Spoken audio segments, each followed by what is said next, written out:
Hello movie lovers, welcome to our channel first day first talk. ఇప్పుడే రాజాసాబ్, అదే మన ప్రభాస్ అన్న నటించిన రాజాసాబ్ అనే సినిమా చూసి వచ్చాను. ఇప్పుడు ఈ సినిమా కోసం మన స్టైల్లో కొన్ని పాయింట్లు జెన్యున్గా డిస్కస్ చేద్దాం. ఇంకా లేట్ చేయకుండా వీడియోలోకి వెళ్ళిపోదాం. నాకైతే చాలా బాధగా ఉంది ఇప్పుడున్న సిచ్యువేషన్లో, ప్రజెంట్ ఉన్న సిచ్యువేషన్లో. ఎందుకంటే నేను చాలా సినిమాలు చూస్తాను.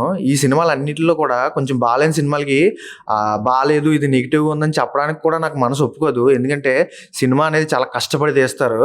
వాళ్ళ కష్టాన్ని మనం ఎలా చెప్పేస్తాం, కానీ అది చాలా కష్టం. ఎందుకంటే మీకు ఆల్రెడీ చెప్పాను కదా, నేను కూడా తీస్తూ ఉంటానని. సో ఆ కష్టం నాకు తెలుసు కాబట్టి నేను కొంచెం నెగిటివిటీగా చెప్పడానికి నేను ప్రయత్నించాను. అలాగే స్పాయిలర్లు కూడా చెప్పను, మన దాంట్లో ఎటువంటి స్పాయిలర్ ఉండదు. మీరు మన ప్రతి వీడియోలో చూసుకోండి. బట్ ఏంటంటే బాలేని సినిమా బాలేదనే కదా చెప్పాలి.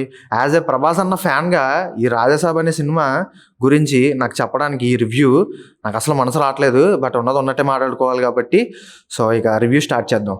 ఇక సినిమాలో ఫస్ట్ పాజిటివ్కి వెళ్ళిపోతే, ఫస్ట్ పాజిటివ్ ఏమైనా ఉందంటే ఈ సినిమాకి, రాజాసాబ్ అనే సినిమాకి, మన ప్రభాస్ అన్ననైతే అంటే మన వింటేజ్లో ప్రభాస్ అన్న చూసిన ఫీలింగ్ అయితే ఈ రాజాసాబ్లో నాకైతే కలిగింది. ప్రభాస్ అన్న చూసి, లుక్స్ చూసి. సో అదైతే ఫుల్లీ సాటిస్ఫై అయినా చెప్పుకోవాలి. దట్టు ప్రభాస్ అన్న ఆ టైమింగ్, ఆ డైలాగ్స్, ఆ వింటేజ్ డైలాగ్స్ అన్నీ కూడా చాలా బాగా పెట్టారు. ఇదైతే నాకు చాలా బాగా అనిపించింది. ప్రభాస్ అన్న కూడా తన ఎఫర్ట్స్ ఎంత పెట్టాలో అంతే పెట్టాడు. సో ప్రభాస్ అన్న పరంగా కూడా అసలు ఎటువంటి మిస్టేక్ లేదు. ఆయన సినిమా అంటే ప్రాణం, ప్యాషన్ అని తెలిసింది మనందరికీ. సో ఆయన మాత్రం ఒక స్టోరీ సెలెక్షన్ని ఇంతలా చూస్ చేసుకొని ఒక సినిమాని నమ్మి ఎంత కష్టపడతారో మనందరికీ తెలిసిందే కదా. సో ఈ సినిమాకి కూడా ఆయన పరంగా అసలు ఎటువంటి కంప్లైంట్ లేదు. ఆయన 100% న్యాయం చేశాడని చెప్పొచ్చు ఈ రాజాసాబ్ అనే సినిమా కోసం. ఇక సెకండ్ పాయింట్కి వెళ్ళిపోతే డైరెక్టర్ మారుతి గురించి మాట్లాడాలి. డైరెక్టర్ మారుతి ఈ ఎటకరపు నువ్వు ఎందుకు వచ్చిందంటే ఆయన పేరు చెప్పగానే, యాజ్ ఏ ప్రభాస్ అన్న ఫ్యాన్గా, నేను ప్రభాస్ అన్న ఫ్యాన్ని, మా ఫ్యాన్స్ అందరినీ కూడా మారుతి డిసప్పాయింట్ చేశాడని చెప్పుకోవచ్చు. ఎందుకంటే మా ప్రభాస్ అన్నని ఆల్రెడీ మేము ఇక్కడ చూసాం. ఆయన మళ్ళీ దాని స్థాయిని దాటించాలి తప్ప మారుతి నువ్వు ఇంకా డౌన్ చేసావు ఈ రాజాసాబ్ అనే సినిమాతో. ఆడియో లాంచ్లో ఒక మాట అన్నారు ఈయన, ఒకసారి ఇక్కడ వేస్తాను చూడండి. డిసప్పాయింట్ చేసావు మారుతి అని అంటే విల్లాన్ నెంబర్ 17 కొండాపూర్లో ఉంటుంది, కొల్లా లగ్జూరియా. మీరైతే దయచేసి బయట అక్కడ తిరగండి, ఎందుకంటే ఫ్యాన్స్ చాలా ఊగిపోయి ఉన్నారు. చాలా కష్టంగా ఉంది బయట కూడా పరిస్థితి. సో మీరు ఎందుకు ఇంత కాన్ఫిడెంట్గా ఉన్నారనేది నాకు అనిపించట్లేదు. ఇప్పుడు నేను ఈ రాజాసాబ్ అనే సినిమా చూసిన తర్వాత ఇంత కాన్ఫిడెన్స్ ఎందుకు వస్తుంది దీనికి?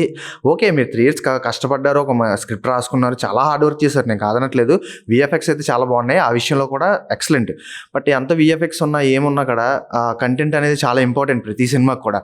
కంటెంట్లోనే మీరు స్క్రీన్ ప్లేలోనే మిస్టేక్స్ చేశారు. సో సినిమాని అక్కడే తగ్గించారు. ప్రభాస్ అన్న గ్రాఫ్ను కూడా అక్కడే తగ్గించారు. సో ఇదైతే యాజ్ ఎ ప్రభాస్ ఫ్యాన్గా నాకైతే చాలా డిసప్పాయింట్మెంట్ కలిగించింది. అంటే ఈ సినిమా ఎలా అనిపించిందంటే, ఇప్పుడు ప్రభాస్ అన్నని చూడడానికి ఆ స్క్రీన్ మీద అలా చూడడానికి చాలామంది వెళ్తారు.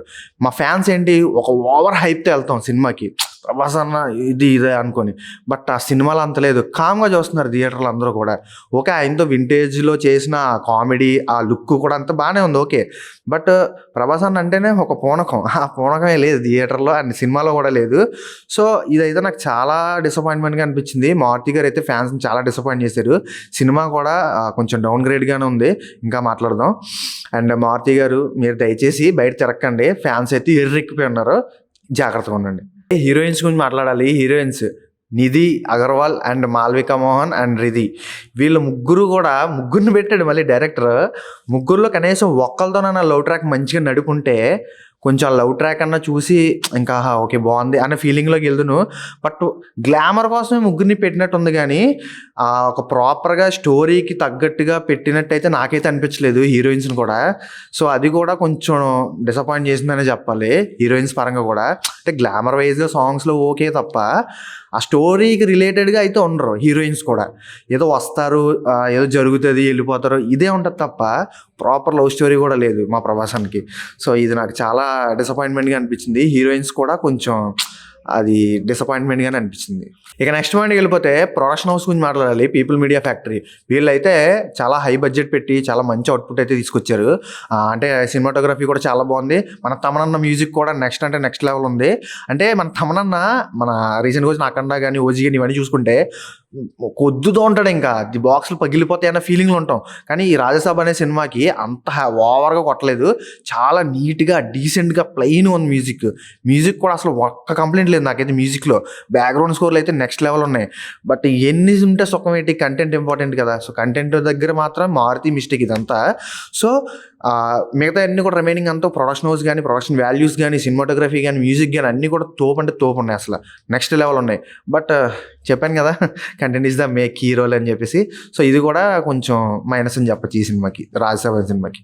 సో ఇది ఫ్రెండ్స్ ఓవరాల్గా ది రాజసాబ్ అనే సినిమా గురించి నా జెన్యూన్ ఒపీనియన్ మీతో షేర్ చేసుకున్నానని అనుకుంటున్నాను. సో ఈ వీకెండ్ ఈ సినిమాకి మీరు ఎలా వద్దనో ఒక ఆలోచనలు ఉంటే ఆలోచన తీసి పక్కన పాడేయండి. ఆ కట్అవుట్ని థియేటర్లోనే చూడాలి. ఖచ్చితంగా ఈ రాజసాబ్ అనే సినిమాకి వెళ్ళి చూసేయండి. మీకు ఎలా అనిపిస్తుందో కామెంట్ సెక్షన్లో చెప్పండి వచ్చి చూసిన తర్వాత. సో నెక్స్ట్ ఇంకో వీక్ మళ్ళీ ఇంకో సినిమాతో మళ్ళీ కలుద్దాం. బాయ్.